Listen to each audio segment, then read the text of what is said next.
Ito na nga yung final result mga tropa sa ginagawa nating trapan. At nag-sorting na nga din tayo dito. Ngayong araw nga mga tropa, nailipat na nga natin yung 3-layer pan natin dyan. At aayusin na nga natin at magsosorting na nga din pala tayo. Bala ko kasing ilipat yung mga railings sa gitna mga tropa. Ito nga pala yung mga nakaraan na railings natin na mga 1 inches na ngayon. At nag-out na nga pala tayo nyan mga tropa. Sa mga gusto nga pala mag-PM lang kayo with previous pa yan. 30 each nga lang pala yan mga tropa, 1 inches na.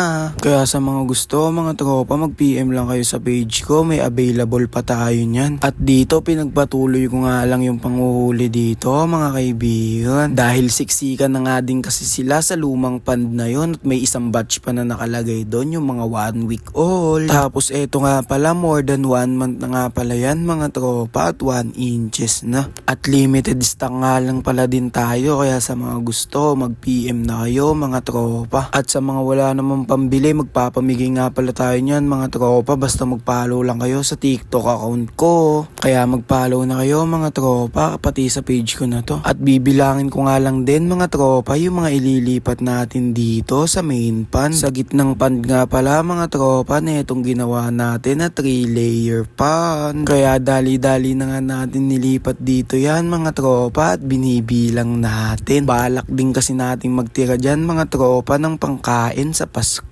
At eto nga pala yung sinasabi ko nakahalo sa kanila mga tropa, yung mga 1 week old natin ng railings. Kaya kailangan natin magbawas dahil baka kasi mga tropa kainin nila yun. Tapos i-check nga natin tagurulay natin. Tapos sa trapal nga pala na yan, yung nasa baba nga pala, yun nga pala yung mga breeder. Tapos sa gitna yung mga ibang railings. Tapos sa taas lalagay natin yung anak ng tagurulay natin na nakalagay dito mga tropa. Dapat nga papagpagin ko dyan mga tropa at hinuhuli ko nga kaso sobrang likot. At sa tingin ko pumagpag na yung mga anak niya dito mga tropa. At ayun nga, wala na nga anak dito dahil naipagpag na nga niya pala mga kaibigan. At babalik na nga natin dito sa mga breeder yan mga tropa para mabuntis na uli. At may mga available nga din pala tayong breeder dito mga tropa, mga haptaguro line. Tapos i-check na nga din natin dito mga tropa yung mga railings na lumabas dito. At titingnan natin sila, ayan nga pala sila mga tropa, yung mapakaliliit pa. Nagbawas na nga din ako dito mga tropang mga isda para hindi sila makain. Tapos ayun nga pala sila mga tropa, sobrang dami na nga din pala nila dito. Mga 1 buwan paldo na naman tayo dito mga kaibigan. Tapos ayun nga mga tropa, pinagpatuloy ko na ipagsosorting ko dito at paglilipat ko ng mga crayfish na railings. At ayan nga yung mga nakuha ulit natin mga tropa. At ang nalipat nga natin dito sa gitnang pan, 60 piraso na crayfish. Railings pala mga tropa. Kaya pagtagal masarap na eftihin to mga tropa. Lipat na nga tayo ng 60 piraso dito. Tapos siguro yung andito nasa 100 piraso pa. Tapos may railings pa dito na nasa 100 piraso din. Yung maliliit pa. Tapos dito mga tropa, naglipat na tayo para pag nag-out tayo. Sa mga gusto nga pala mga tropa ng railings, mura-mura lang yan mga tropa. Lalagay ko na lang yung presyo. PM na kayo mga tropa.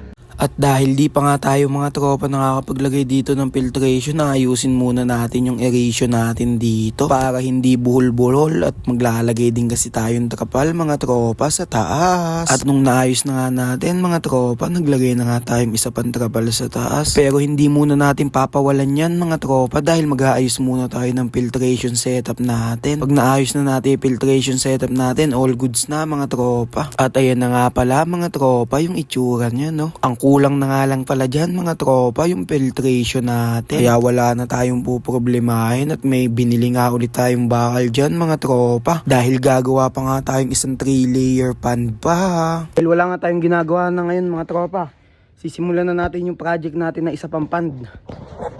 Gagawin na natin para wala na tayong problema pagdating ng panahon.